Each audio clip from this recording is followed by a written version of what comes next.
Wait, let me make sure. So yeah, I had a colleague come in. So we're back. So what we know is that x is equal to -3, y is equal to 7, r is equal to the square root of 58. So if you wanted cosine, like you originally did, you wanted cosine is what, x over r? So you want -3 over square root of 58. That's one answer. Of course, you can hit that with square root of 58 over square root of 58 to get -3 square roots of 58 over 58. I'm okay if you got this far. I reserve the right to not take off any points on this exact question if you forget that. Then for the tangent of theta, tangent is y over x. It's sine over cosine. So y is 7 and x is -3. Okay. So this is -7/3. This is -3 square root of 58 over 58. All right, keep tracking. So if sine is -7/9 and tangent is positive, find the exact value in simplest form of cotangent and cosecant. Let's look. If sine is y over r, and r always has to be positive, then r is 9 and y is -7. Right? So that means if y is -7, it's either down here or it's down here with a radius of 9 and a y of -7. Let's figure out which one of those two, r is 9. Let's figure out which one of those has a radius of 9 and a y equals -7, but also does this. So when is the tangent positive? Well, when is the tangent positive? Well, tangent, you know, is y over x, and I need it to be positive. Well, the only way a fraction can be positive is if you have positive over positive or negative over negative. We've already said y is negative, so I guess we have negative over negative.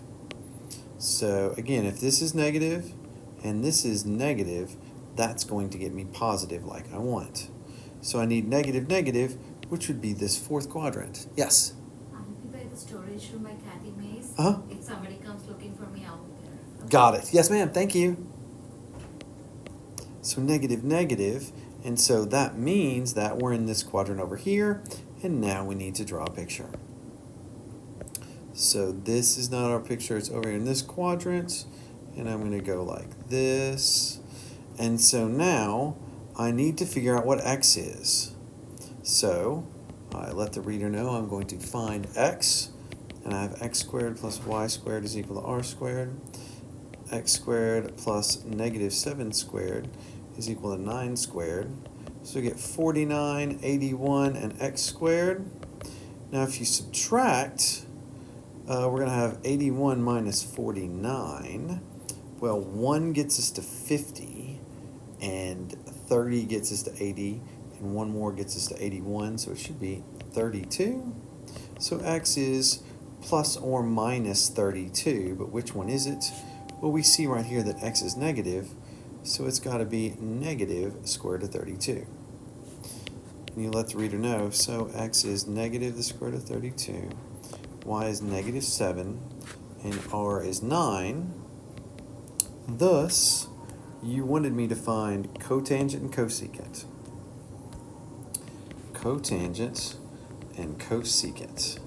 So cotangent is x over y, and cosecant is related to sine, but sine is y over r, and that means that cosecant is r over y. So let's go find them. So if I've got x over y, if you told me that x is -√32, so -√32 and y is -7, that means we get square root of 32 over 7. And if cosecant is r over y, if r is 9 and y is -7, then there's our answer. Good job. Okay, we are so almost done. Y'all are doing great. So if Kelly is flying a kite, we need to watch this picture. So here's the ground. I'll make it green. So here's the ground. Kelly is flying a kite. So here is Kelly. And when she flies a kite, she's kind of ridiculous, just to make it clear. She puts the kite on a stake and hangs it like this so that it's really clear. I don't know. She doesn't want to lose the kite.